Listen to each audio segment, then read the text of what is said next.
We're thrilled today to have the owner, Melinda Levins, who has so generously offered to let us use this amazing building and be part of this special project that she's doing. And Richard Barrow, who is from Global Heritage Group, who's master plasterer, has been doing this for how many decades? 3 decades now. 3 decades. Thank you for that. At least 30 countries, Buckingham Palace, Westminster Abbey, the White House. So this is really quite a rare treat for any of you. As of this morning, the Lincoln Memorial in Washington, D.C. Wow, congratulations. Yeah, So, well, that's a good thing or a bad thing. We are learning from the very best. So this is really a rare opportunity to bring to everybody. 30 years ago in the United Kingdom, there wasn't one professional lime plasterer when I started, which is what we're going to be basically dealing with today. The whole trade was dead in the water. There was nobody.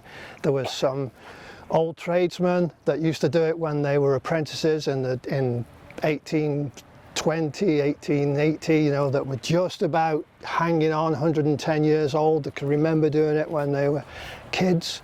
Everything changed over to gypsum, so everybody started from the ground up. So if you have any worries about it, forget it, because everybody that starts this job, every time I start a job, I'm an amateur. Every building's different, everything's completely different. So I, don't get fazed by anything. To remember, lime, highly caustic. Have bad reactions to it. Some people can put their hands in it. I'm lucky I can put my hands in it. Some people bathe in it, nothing happens to them. Some people, they get the water out of the bucket on it and it burns a hole straight through their arm or finger. So be very careful today. I don't want you to be one of those people that has a bad reaction to the causticity of the lime. Don't get it in your eyes. I don't care whether you have a reaction or not to it, but if you get it in your eyes, you'll know about it. That's the one thing. So I have some safety glasses if people haven't got their own safety glasses, so be careful of your eyes. We're just going to run through the basics, I think, because it's kind of complicated. Lime it's very vernacular. I've worked, as Christine said, I've worked around the globe. I've worked in North America, Canada, South America, Australia, Russia, every European country, North Africa. It's a basic process. You take limestone, you burn it in a kiln, you drive off all the water, and then counterintuitively you put water back into it again, and suddenly you have a material that's completely different from the rock that you started with. But that is the basic material wherever you are on the planet, the limestone. Strangely enough, a lot of geologists will know that limestone, you have an outcrop of limestone down there in Alabama, and in the middle of Mongolia is the same limestone, and they'll use have exactly the same chemical signature. So it's kind of one of those things. What changes mostly is the aggregate, the sand and the binder. The binder stays the same. The sand is the thing that gives it colour, gives it strength, gives it a uniqueness. So, and technique is something that I've come to understand as being fairly universal, because the material will only work a certain way. You have to be patient, which is good, because if you're a homeowner and you're just starting, it's not like, oh, I've just mixed this up and in 15 minutes I've got to get it on the wall or else it's going to be stuck in the bucket forever. You can just look at it and go, I will win. I will win. And it'll stay there and it'll just say, yeah, come on, let's go. Whenever you're ready, we can go. You can even put it away for a year, cover it up, come back in a year's time and decide to do it again. You can do it 5 years later. You can do whatever you want with this material. It's so flexible. Waste-wise, you can, if you try to have a go at it and it falls off, pick it up, put it back in the bucket, cover it up. It's going to be there when you come back again. When you feel like it, when you're happy about doing what you need to do, it's not going to go anywhere. It's totally user friendly. So in a world where everything's user friendly, this stuff is the original user friendly material. 12,000 years old. I've worked on buildings in Egypt, in the Valley of the Kings, in the middle of the desert, you know, on the St. Simeon's monastery there that was built by the Knights Templar. That stuff, you know, that's 1,300 years old. In the Valley of the Kings, 5,000 years old. It's still the same material, you know. They use the same techniques to put it on. So whatever you do today, have fun. It's all about starting a journey. What you'll understand is that this material is, it's cathartic in a way. It's like it's more of an art form in a very primal human way. You know, I think there's something, we've been using it for so long that we've forgotten about it. Once you get into it, you kind of start feeling an affinity with what you're doing.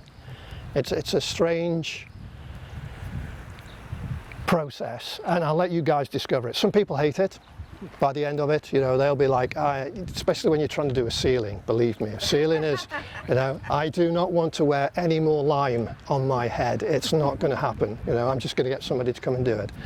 But like I said, what you need to do is just relax, enjoy the day.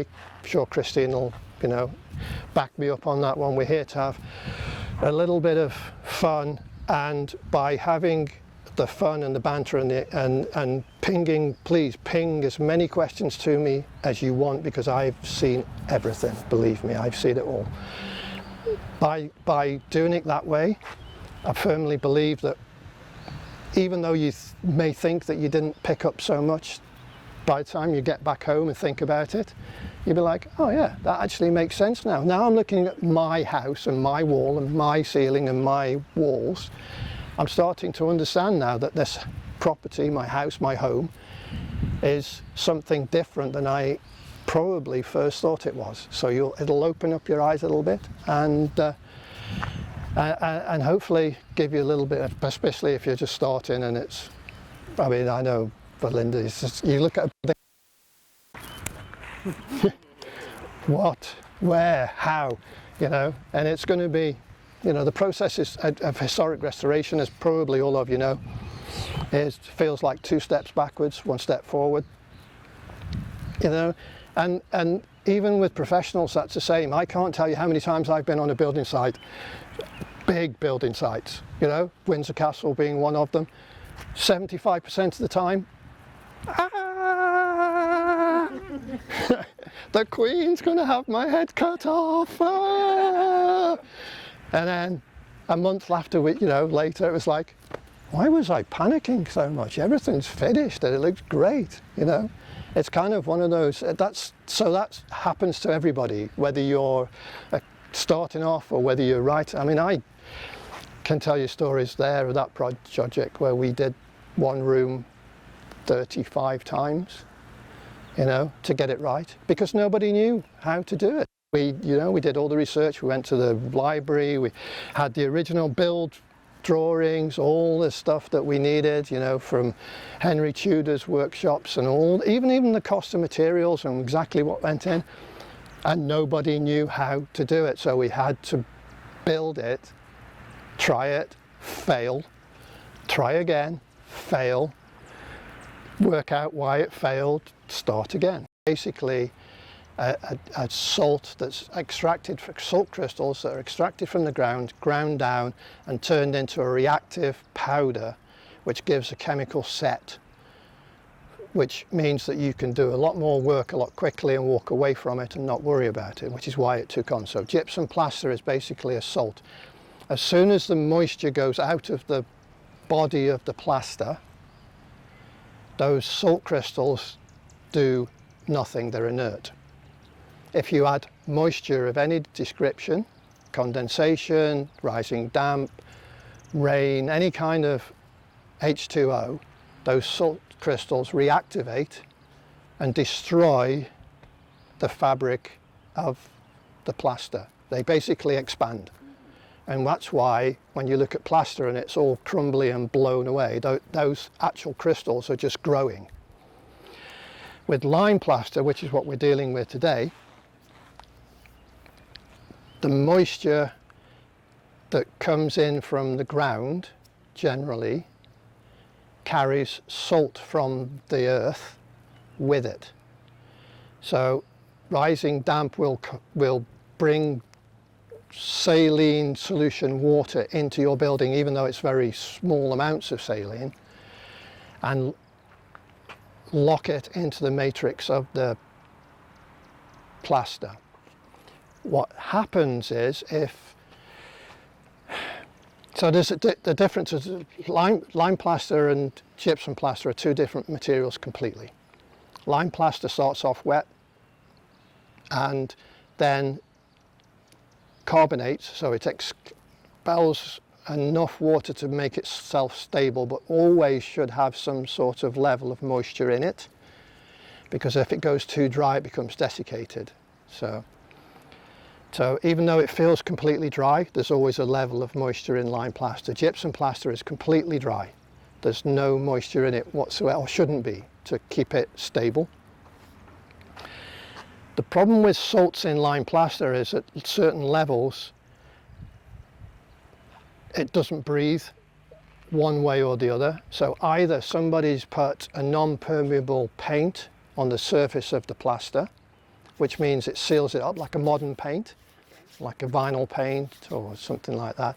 Or if it's on a solid wall, a masonry wall, on the outside of the building, they've done Portland cement or something that's stopping the breathability of the wall. So the core of the wall is saturated, and the only way that that moisture can go out is through the lime plaster, which carries the salts into the lime plaster, which then expands, because it's the drying out in the lime that expands the salt crystals, that activates them, the through flow of moisture. So you have a surface that's drying and a background that's wet, and in between you have the plaster and the salt.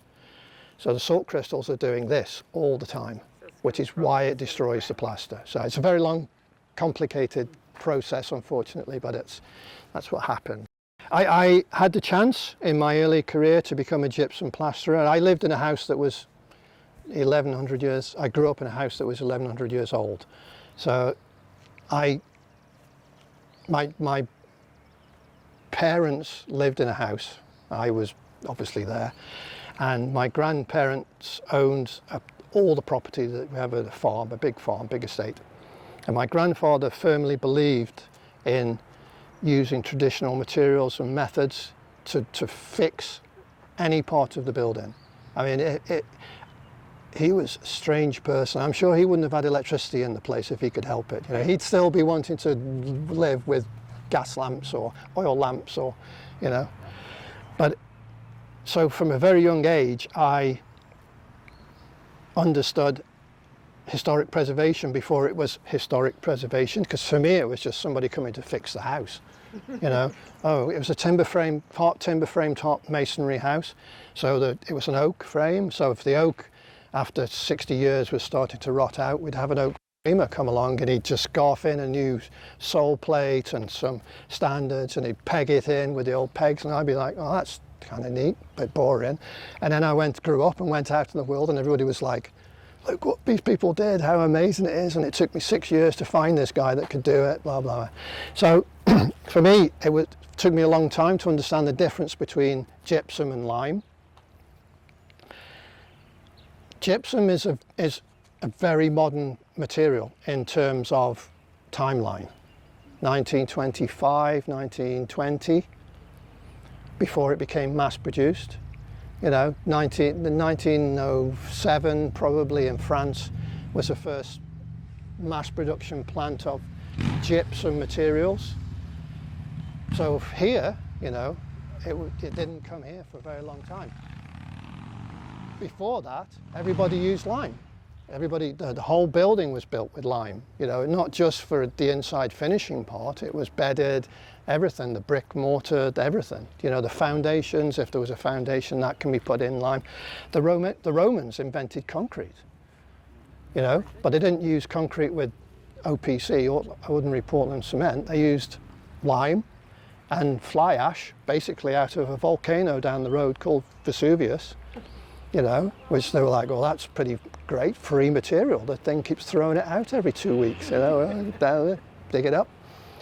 And gypsum, it's a speed material. So you effectively, let's break it down. In installation, you have cost savings, because pretty much anybody can stick a piece of gypsum board up, right? GWB. You know, you could just stick it on the wall, screw it in, tape it, sand it down, paint it, you have a room. Lime plaster is completely different. It takes a long time. You have to kind of understand a few principles, but you're not going to get an instant overnight satisfaction out of it. Environmentally, gypsum, same process. They dig gypsum salt rock out of the ground, take it to a kiln. They burn it at 1100 to 1400 degrees Celsius. Sorry, I don't know what that is in Fahrenheit. I'm still a foreigner, so can't work it out in Fahrenheit. So limestone, take it to the same kiln, burn it in the same kiln between 800 and 900 degrees Celsius. I don't know what that is in Fahrenheit. You can calculate it in your head. So the initial process, slightly more environmentally friendly, you know.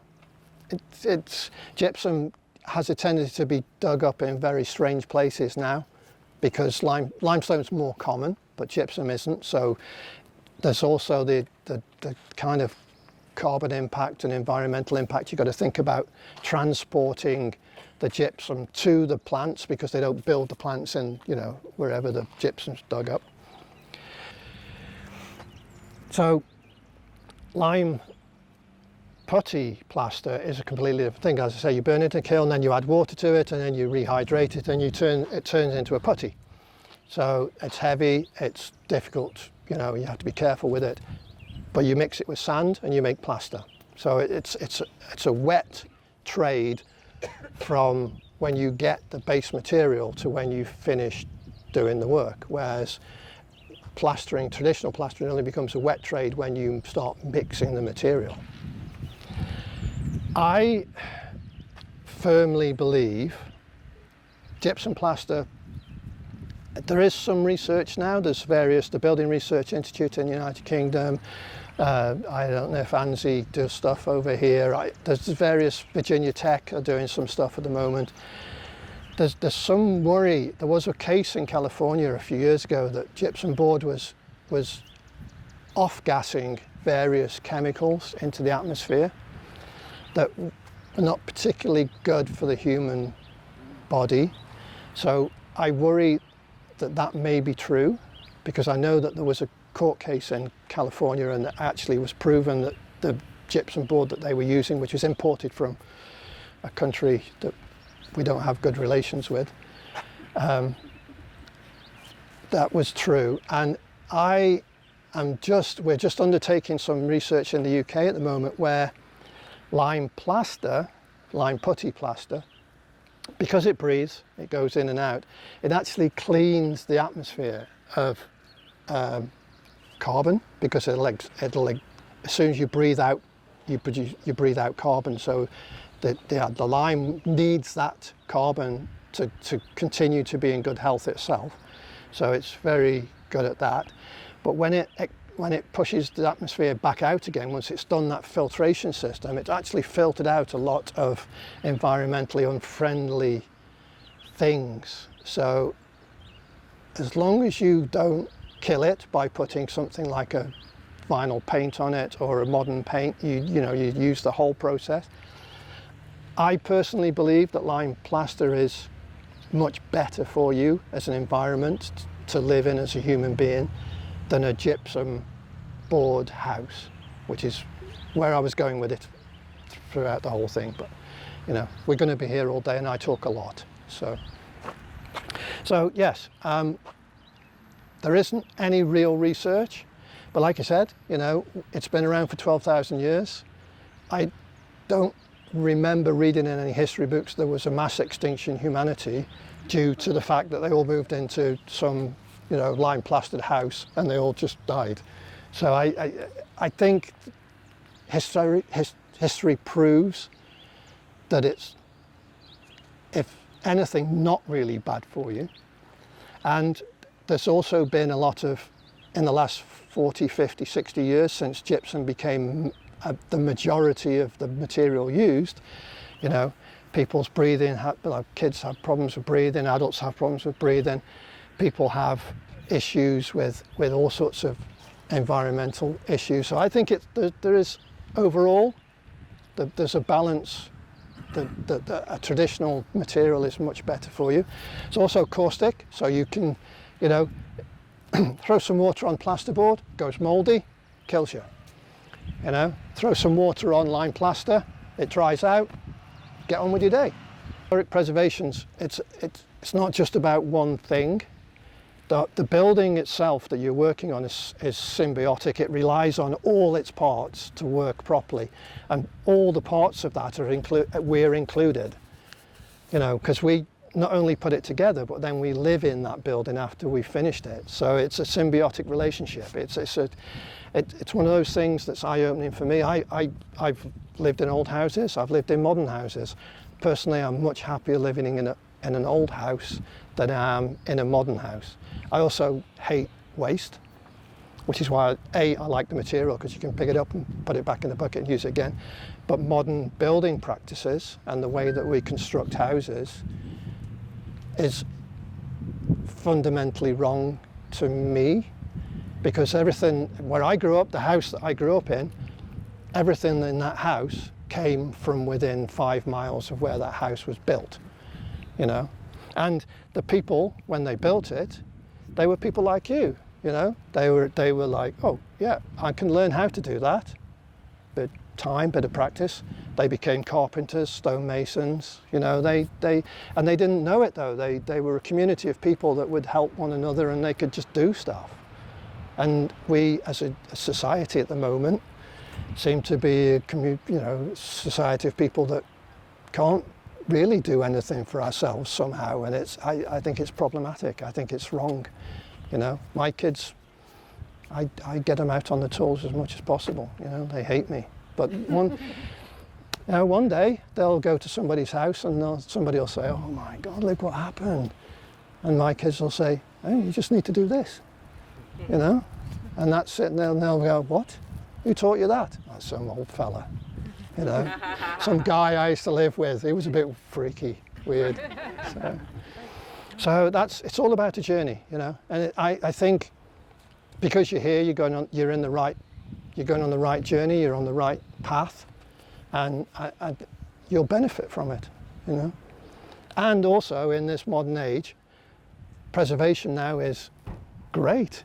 You know, you're not all lunatics. Welcome to the club of normal people, you know, because when you've done your house, and you can now walk around and go, lime plaster on the walls, and people will go, "Oh, premium, here, have some more money." Because I want to buy your house because it's all nice, you know, it's all done properly now, you know, as opposed to once upon a time people going, "Oh, as soon as I buy this house, I'm going to gut it and put gypsum in because it's much better and make, like, you know." So now it's good. Now people are kind of starting to get with the program a little bit, and you know, glad you're here. Some of you may have been in the mansion before. Have anybody been inside? Have you been in, Lana? So it's craftsmanship at its finest, and all local craftsmen, local materials, and it's really, you're really in for a treat. You not only get to see this amazing building and be part of this process, but we have the benefit of Richard here to guide us on this couple days. So it's going to be fun. Yeah, can I just add, when you go in and you start walking around, this is for Belinda's benefit. You're going to look at her and go, "Oh, she's crazy." There's no way this building's coming back. There's no way. I can tell you, I've worked on buildings that are much worse condition than this, much worse. I've had buildings where we've picked up pieces, you know, kind of, and within 2-3 years it was all back together and you wouldn't have noticed, you know. Little bit of, you know, she's got a lot of guts, the girl. You've got to give it to her, you know.